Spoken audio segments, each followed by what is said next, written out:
When the term modern philosophy is used in universities, it's usually to make a distinction from ancient and medieval philosophy.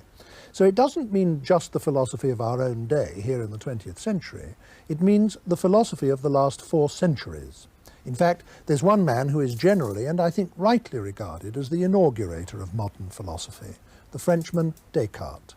So in practice, what the term modern philosophy means is philosophy from Descartes onwards. René Descartes was born in France in 1596. He received an unusually good education, but he also had unusual independence of mind. And while still young, he perceived that the various authorities he was studying quite often put forward arguments that were invalid. As a young man, he became a soldier and travelled widely in Europe, though without seeing any fighting. And he was struck by the fact that the world of practical life was as full of contradictions as the world of books. He became fascinated by the question whether there was any way at all in which we human beings could get to know anything for certain, and if so, how. He stopped travelling and went into seclusion in Holland, the country in which intellectual life in those days was at its freest. And there, during the 20 years from 1629 to 1649, he produced work of the profoundest originality in mathematics and philosophy, and also did a great deal of work in science. He invented the branch of mathematics known as coordinate geometry. It was his idea to measure the position of a point by its distance from 2 fixed lines. So every time we look at a graph, we are looking at something invented by Descartes. In fact, those 2 familiar lines on a graph are known by his name. They are called Cartesian coordinates, Cartesian being the adjective from the name Descartes. His most famous works of philosophy are the Discourse on the Method, which was published in 1637, and the Meditations, published in 1642. He never married, though he had an illegitimate daughter who died at the age of 5. He always had an eye to his own dress, was proud of being an officer, and on the whole preferred the company of men of affairs to that of scholars. But during the years of his creative work, he lived a very solitary life. When he was 54, he was prevailed on by Queen Christina of Sweden, rather against his will, to go to Stockholm and become her tutor in philosophy. It was a mistake. In the bitter Swedish winter, he succumbed to pneumonia, and he died in the following year, 1650. With me to discuss the work of this first of modern philosophers is the Provost of King's College, Cambridge, Bernard Williams, author of a well-known book on Descartes. Bernard Williams, I think the best way we can begin is to try and get clear in our minds what it was that Descartes thought was the main problem he was going to have to confront when he started. Now, what was that? I think he'd been impressed by the education you referred to and his experience of the life around him, with the idea that there was no certain way of acquiring knowledge. It looked as if there were some sorts of knowledge around, but there was no reliable method by which people could advance knowledge. I think it's very important that, to put it in a historical context, that one realizes that science in our sense really didn't exist. I mean, the concept of science in our sense as an organized international enterprise with research methods and laboratories and all that simply didn't exist. And there was room for an enormous range of opinions about what chances there might be of ever being on a science, of there being a science. I mean, on the one hand, there were people, and perfectly sensible people, who thought that if you just found the right fundamental method, you could solve all the fundamental problems of understanding nature in a very short while. For instance, Francis Bacon, the English statesman, thought that you'd be able to get everything on the right road in a very brief period. On the other hand, there were people, sceptical people, who thought you couldn't find any knowledge at all, that there wasn't going to be any knowledge, that everything was up for grabs, as it were. I think one particular reason, it's quite important actually, why there was so much scepticism around, was actually a result of the religious Reformation. That after the religious Reformation, there were all sorts of claims made about how you found out religious truth, and they all conflicted with one another, and there was no way of deciding between them. And that gave rise to a tremendous amount of controversy, in which people said, and enemies of all religions said, well, there simply isn't a way of solving any of these questions. All these people disagree with each other, you can't put it on a foundation. And then religious people, sort of reacting against that, in turn said, well, religion's no different in this from anything else. There isn't a way of putting anything on a firm foundation. So that scepticism was quite an important current in the intellectual climate of Descartes' time, coexisting in an odd way with very extravagant hopes of what science might be able to do, and for instance might be able to do for mankind through what we would now call technology. For instance, there were great hopes that there could be a scientific medicine and a scientific industry and so on, but nobody quite knew how to do it. For a fundamental innovator like Descartes, the institutional setup must have presented problems too, mustn't it? I mean, almost every serious institution of learning or study or teaching was in the hands of an authoritarian church whose own intellectual leaders were for the most part in thrall to ancient authorities. That is certainly true. Of course, there were many different religious influences, as we just said. I mean, that one effect of the Reformation had been that some seats of learning had more of a Protestant complexion, while obviously those in Descartes' own Paris had a Catholic complexion and so on. But of course the point you mentioned about authority is very important. Although there had been a good deal of research into what we would now call mechanics or kind of mathematical physics in the Middle Ages, and we shouldn't forget that fact, a great deal of what would go by the way of being science was actually in the form of commentary on ancient books, above all, though not exclusively, those of Aristotle.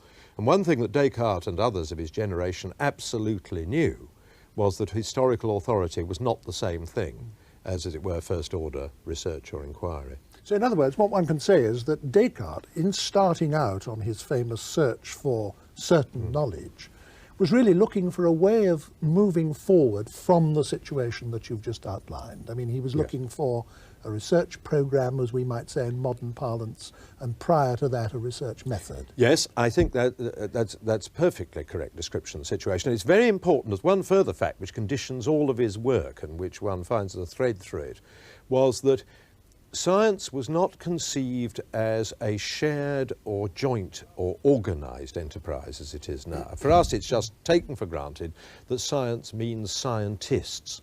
There are a lot of people and they communicate with each other, and there's a division of labour, it's a division of intellectual labour. At that time, in the first half of the 17th century, it was still a reasonable project for one man to have the idea that he could lay the foundations of all future science. And Descartes, who did really fundamentally believe that, it was not, as it were, a piece of megalomaniac insanity on his part, as it would be in the modern world for anybody to have that idea. Now, in my introduction to this discussion, I said that Descartes became fascinated by the question of whether there was anything that we could know for certain. Yes. He was clear from the outset, wasn't he, that certainty and truth are not the same thing, and that to put it at its uttermost crudity, certainty is a state of mind. Truth relates to the way things are out there in the world. Yeah. But he seems to have thought that you could only know that you got the truth, so to speak, if you also had grounds for certainty. So that his method was not only going to have to be one which delivered the goods in the form of worthwhile conclusions, but also gave him a way of defending them against sceptical arguments. So now, how did he go about meeting that double-barrel requirement? Well, Descartes had a set of conditions on inquiry, and some of them were just sort of sensible rules about dividing questions up into handleable amounts, trying to get your ideas clear and things like that. But he had got this very characteristic and important rule for him, that you shouldn't accept as true anything about which you could entertain the slightest doubt. Now, of course, as you said, on the face of it, that isn't an immediately sensible rule, because in ordinary life we're constantly seeking true beliefs about things, but we don't necessarily want to make those beliefs as certain as possible. One thing, we'd have to invest too much effort into making the ultimately certain beliefs all the time. But Descartes, who was trying to get at the foundations of science, and also not only at the foundations of a science itself, in the sense of fundamental general truths about the world, but also to lay the foundations of inquiry, that is, to be able, as he thought, to lay the foundations of the possibility of going on to find out more things, to establish that scientific knowledge was actually possible. For him, he felt that it was absolutely essential that you should start the search for truth with a search for certainty. That what he wanted to do was to be able to put the scientific enterprise, as we would put it, into a shape in which it could no longer be attacked by skeptics. So the first thing he wanted to do was to engage in a kind, we might call it preemptive skepticism. In order to put the foundations of knowledge beyond skeptical reach, he said to himself, I will do everything the skeptics can do, only better. And what I can do by pressing the skeptical inquiry hard enough is, he hoped, come out the other side with something which would be absolutely foundational and rock hard. And one of the most characteristic features of Descartes is not that he confuses the idea of looking for truth and the idea of looking for certainty. He saw they were two separate things. But he thought that the only sure way of searching for truth was by searching for certainty. And that led him, didn't it, to the famous Cartesian doubt as a method, not the discourse on the method. That's about something else, but doubt used as a method was fundamental to his procedure. He adopted something that he called the method of doubt. Yes. And indeed, the method of doubt is part of the method which is discussed in the discourse on the method, but only one element in it. Yes. That's the situation there. Now, the method of doubt worked, but since he was looking for certainty, by laying aside anything in which he could find a doubt. As he famously put it at one point, it's like having a barrel of apples, and some of them are bad and some of them are sound. You want to keep only the sound ones. So you take them all out first, look at them one by one, throw away the ones that are dubious and put back only the absolutely sound ones. So he started by emptying his mind of all beliefs, laying aside anything in which he could see the slightest doubt.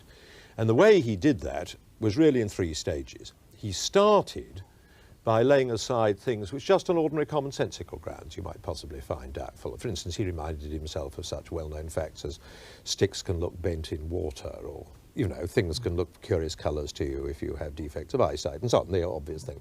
But he wanted to go beyond those absolutely sort of everyday kinds of doubt or grounds of doubt.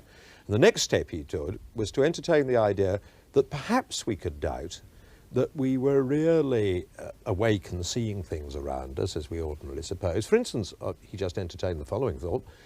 He had often dreamt that in the past that he was perceiving things. While he was dreaming, at the time he was dreaming, he thought, just as he does now, that he was seeing people or tables or whatever around him. But of course he woke up and found that was all an illusion. How could he be certain that at this very instant he wasn't dreaming?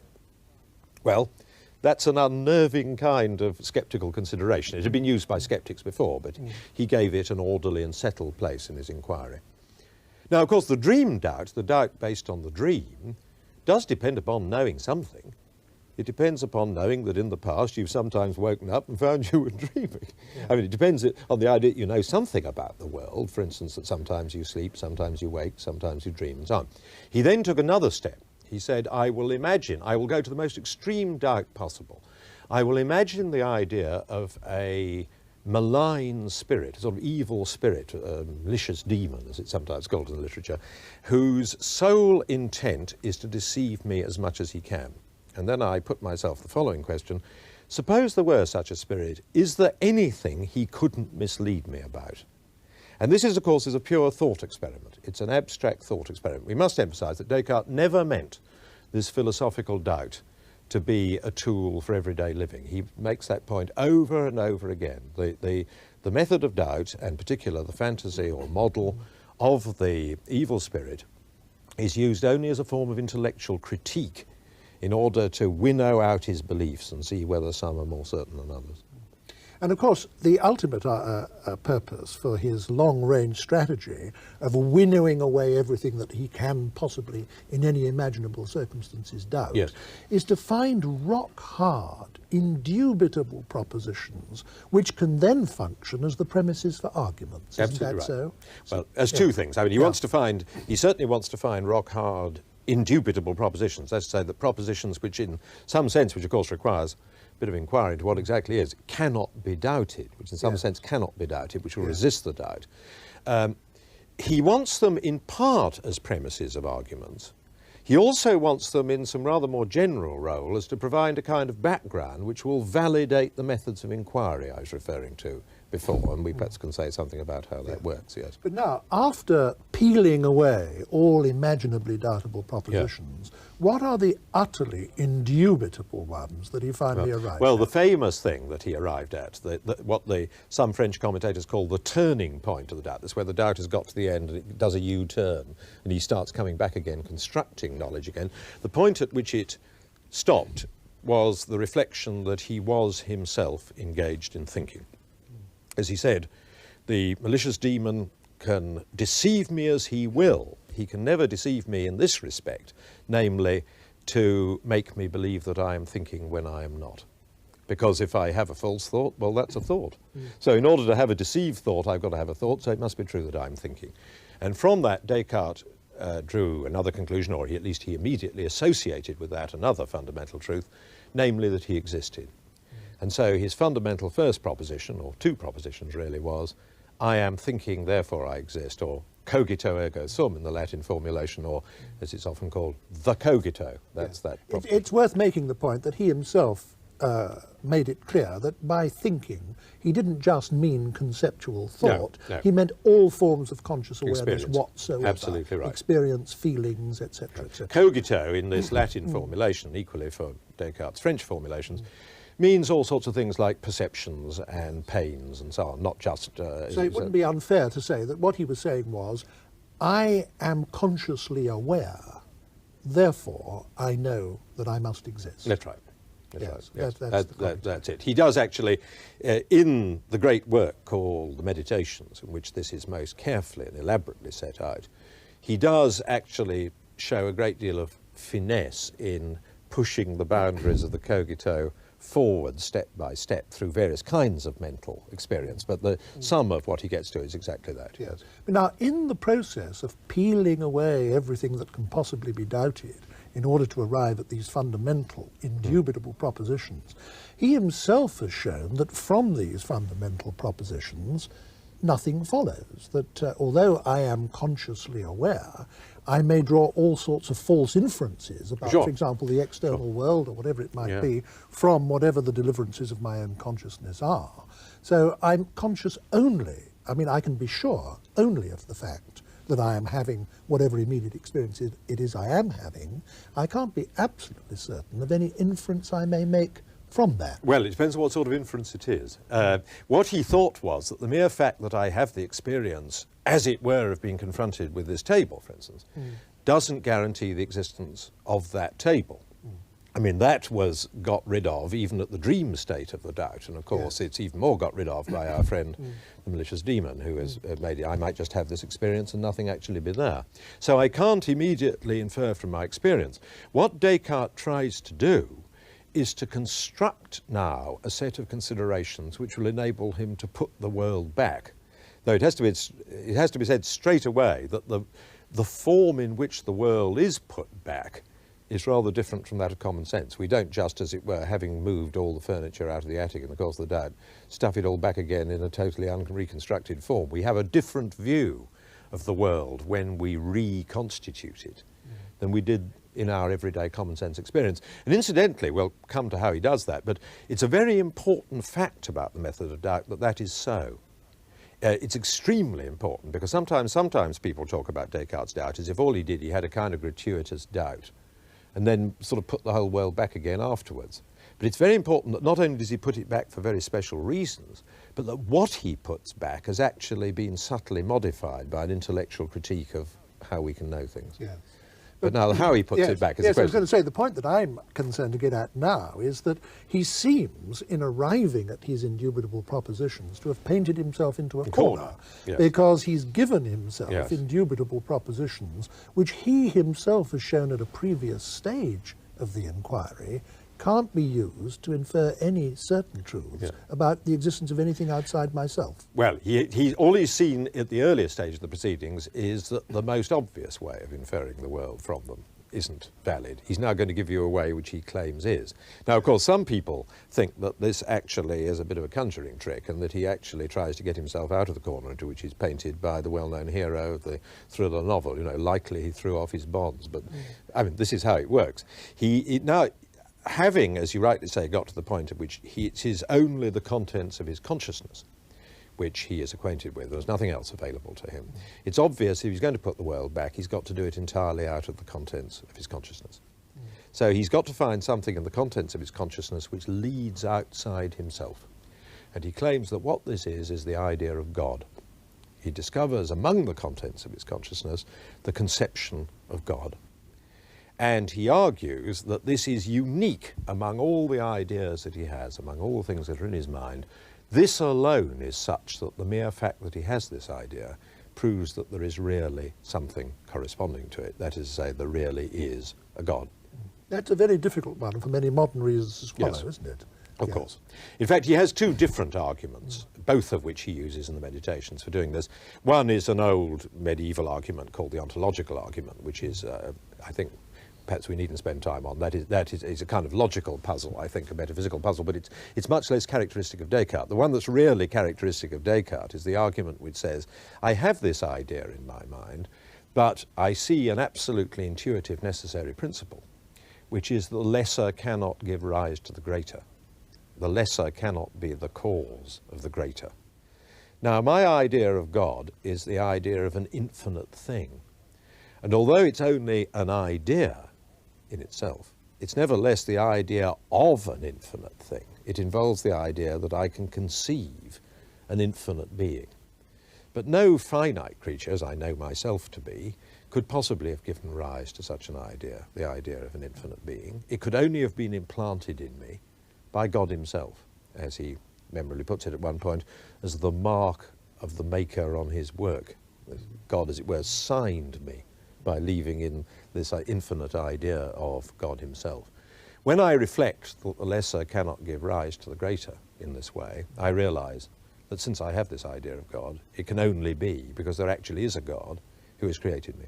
So he's then put in the position of founding our knowledge of the external world on a belief in the self-evidentness of the existence That's of God. right. It's absolutely central. Yes. The next bit then goes that it works like this. He then says, the things I know about this God, I know that he exists, I know that he's omnipotent, I know that he created me, and I know that he is benevolent. These are, of course, all traditional Christian beliefs.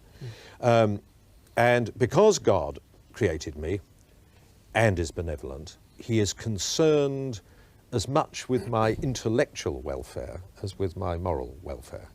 And what that means is that if I do my bit, and that's very important, and I clarify my ideas as much as I should, and I don't assent precipitately to things I haven't thought out properly, if I do my bit in that sense, then God will validate the things which I am then very strongly disposed to believe.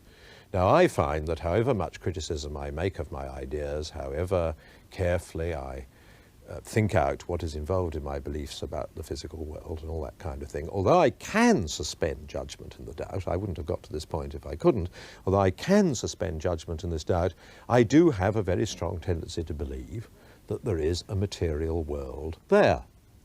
And since I have this disposition, I've done everything in my power to make sure that my beliefs are not founded on error. Then God will, at the end, as it were, make sure that I am not fundamentally and systematically mistaken.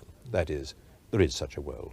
So, in other words, by ending up arguing in effect that the world of science is given to us by a God whose existence is self-evident and whose benevolence is self-evident, he's, so to speak, not so much answered the skeptics about science as jumped over them, and he's bypassed them. Well, what somehow. he says is that it's absolutely essential to his position that he believes that these arguments that involve God will be assented to by any person of good faith who concentrates on them enough. That's absolutely essential. He cannot accept, it would ruin his whole position if you accepted the idea that whether you believe in God is a matter of cultural or psychological upbringing and perfectly sensible people can disagree about whether there's a God or not, however hard they think about it. It is essential to Descartes that to deny the existence of God confronted with these arguments is as perverse and as totally in bad faith as it would be to deny that twice 2 is 4. And therefore the idea is that if you lead the skeptic properly through it, and the skeptic is an honest man and is not just mouthing words or trying to impress, and you put these proofs before him, he must at the end assent. Now, people have not done this because they haven't thought hard enough, they haven't split it into, they haven't done it in an orderly manner. A lot of the skeptics are in fact fakes who simply go around making a rhetorical position, don't really think about it. But if you're in good faith and think hard enough about it, then you will come to see this truth. And then you cannot consistently deny the existence of the external world. That's what he believed. Now, one very important outcome which this set of arguments had was that of positing a world which consists fundamentally of two different sorts of entity. There's the external world, which is, as it were, given to me by a God on whom I can rely. But there's me, who is observing this external world. And he made a great point, again, in this earlier stage of the argument, when he's stripping away all the propositions that he can possibly doubt, of saying that when he's considering himself and the nature of his self, he can even imagine himself existing without a body. That's right. Absolutely. But he can't imagine himself not having the thinking awareness. No, that's the point about the I am thinking being indubitable. Right. Yes, that's right. So one consequence of that is that you get a world posited which consists on the one hand of thinking entities which are locationless and substanceless, and a world, a material world, which this thinking entity is thinking about or observing. And it's a world of observer and observed, mind and matter, spirit and material, which has become built into the whole Western way of looking at things. That's absolutely right. Yes. But now, Descartes' ultimate aim from the beginning has been to establish the project of science, or of what we would call science. That's it. The project of what we would call science. And by the arguments that you've outlined, he's now arrived at a certain view of the external world. That's right. Now, how is this external world to be treated scientifically? Now, you remember I mentioned earlier that when through the help of God, we put the world back again, we didn't put back quite the same world that we'd thrown away, that it's criticised in the process. And in our reflections, we come to the conclusion not only there is an external world, but the external world, just as my essence as a thinking thing is simply thought, the external world has an essence too, and that's simply extension. It's simply that it takes up space, that it's susceptible to being treated by geometry and the mathematical sciences. All its, as it were, colourful aspects, I mean the fact that it's coloured, that there are certain tastes and sound, these are really subjective. They're on the mental side. They're subjective things that occur in consciousness which are caused by this physical, extended geometrical world. He had an example which I think it's worth mentioning. It's a very good one, about a piece of wax. He said, if you take a piece of wax, it has a certain size and shape in your hand, a certain colour, smell, texture, feel, temperature, and so on. And it seems to us to be the combination of those properties. If you put the same piece of wax in front of a fire, it immediately melts, and then all those things change. Different colour, different smell, different temperature, different everything. And yet we want to say it's the same wax. Now, what about it? What is there about it that's the same? Answer, I suppose, that there's a continuous history of space occupancy. Yes. There is, as you know, there is a great, one of the disputed things in expounding Descartes is what exactly he thought the wax argument proved and how much he thought it proved just by itself. But he certainly did use that example to illustrate, if not actually to prove, what he thought was the fundamental idea, that as it were space occupancy, just being a piece of space. Yes. And it's rather important, but curious, he did actually not think, he really did think a piece of space. He didn't think it was just a thing in space because he didn't believe in a vacuum. He really did think that the whole world was one extended item and that separate things in it, as we say, tables or whatever, really are local pieces of this in certain states of motion. Now, this is a foundation for the mathematical physics of the 17th century.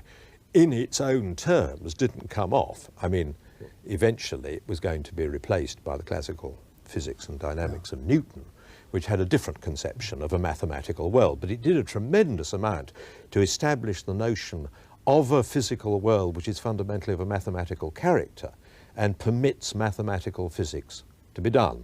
Because, of course, one of the most important and striking facts about the scientific revolution, starting in the period we're discussing in Descartes' lifetime and through his work, is that the first of the great sciences, as it were, to get going was, in fact, mathematical physics.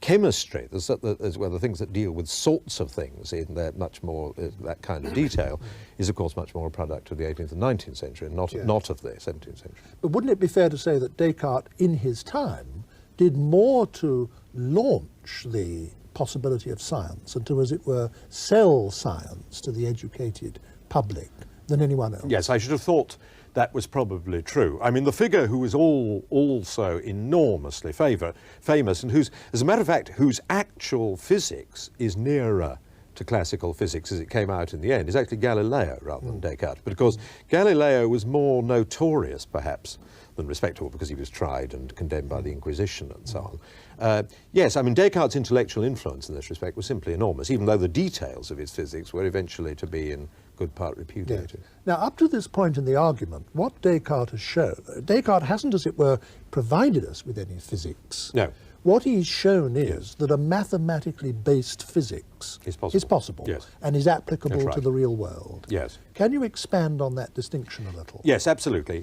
What he hopes to have shown by the manoeuvres we've followed so far, is that, as it were, the world is so constructed that man is capable of knowing about it. I mean, in that sense, man and the world are made for each other by God. There is still a teleological thing at the end in God, even though, of course, man, in his essence, is not actually part of nature, because man is this immaterial intellectual substance which isn't part of the natural thing.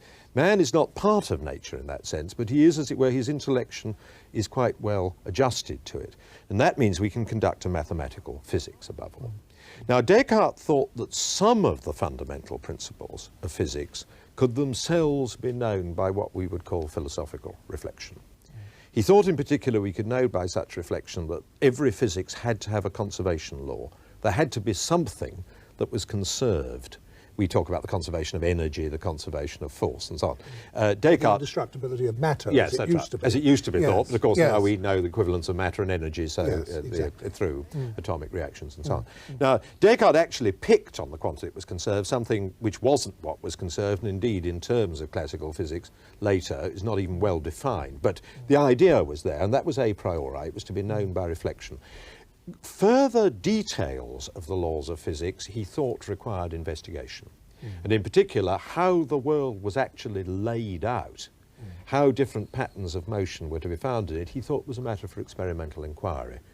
Now, this is quite important because Descartes is rightly said to be a rationalist philosopher. That is, that he thinks that fundamental properties of the world and of the mind and so on can be discovered by reflection, by a kind of philosophical reflection. And he does not think that everything is just derived from experience or experimental thing. It's sometimes supposed that he was such a strong rationalist that he thought that the whole of science was to be deduced by purely kind of mathematical or logical reasoning from metaphysics. That if I sat and thought hard enough about the cogito and God and matter and all that, I'd arrive with the whole of science. He thought no such thing. In fact, he's absolutely consistent always in saying that experiments are necessary to distinguish between some ways of explaining nature and others. You can build different models. This is very modern aspect of his thought. You can build or construct different intellectual models of the world within his laws. Experiment is needed to discover which are truly there. Yes. And is experiment seen by him as designed to test the answers or to give us the material for the premises to our argument? It's designed for a number of different things, actually, but really the following, that if you take the fundamental laws of nature, the principles on which matter moves, there are a lot of different mechanisms you could imagine which would produce superficially the same effect. You then make differential experiments. You then arrange a setup in which one thing will happen if one model is what's really there, and it won't if another is. And so you select between models. And that's really quite a good description of quite a lot of what physicists do. Well, it's the modern notion of the crucial or decisive experiment. And he was very keen on that. One of the things that Descartes was admirable about was that it was simply no good blundering around the world trying out experiments to see what you could find out. No. You had to ask the right question. And that's, again, this thing we were saying before, that God is on your side if you do your bit. Yeah. God will not allow you to be systematically deceived if you don't systematically deceive yourself. So what you've got to do is to think of the right questions to ask, and then God will assist nature in giving you the answers. I think it's worth making the point at this stage in the discussion that although God is an absolutely indispensable element to Descartes in the course of arriving at his method, once you've got the method, you don't have to be That's any right. sort of believer in That's right. God to use it, No, do you? that is an exceedingly important point, that Descartes wanted to free the process of science from theological constraints or foundations, or as one might say, free it from theological foundations and hence from theological interference. Yeah. But, of course, he was extremely keen to say this does not mean that we've produced a godless world. We've produced a world which is in fact made by God and where our knowledge of it is guaranteed by God, but where you have to appeal by God to God in your intellectual life is not in, as you rightly say, in conducting science, but in proving to skeptics that it can be conducted. And Descartes very sensibly thought you shouldn't spend a lot of time in proving to skeptics that it can be conducted. You only need to do it once. He thought he'd done it. Yes. Now let's all get on with it, was his view. Now, one phrase that's commonly used for an aspect of this whole system that he provided us with is Cartesian dualism. Yes. We've talked about this already. You mean the mind-body Yes, dualism? the division of total reality into spirit and matter. Yes. Now, didn't this give him a theoretical problem of a very important Yes. kind? How did he explain the interaction? I mean, to put it very crudely, Yes. how is a spirit able to push Yeah. objects in the world around? Yes, well, I'm afraid, frankly, the answer is that he never really did.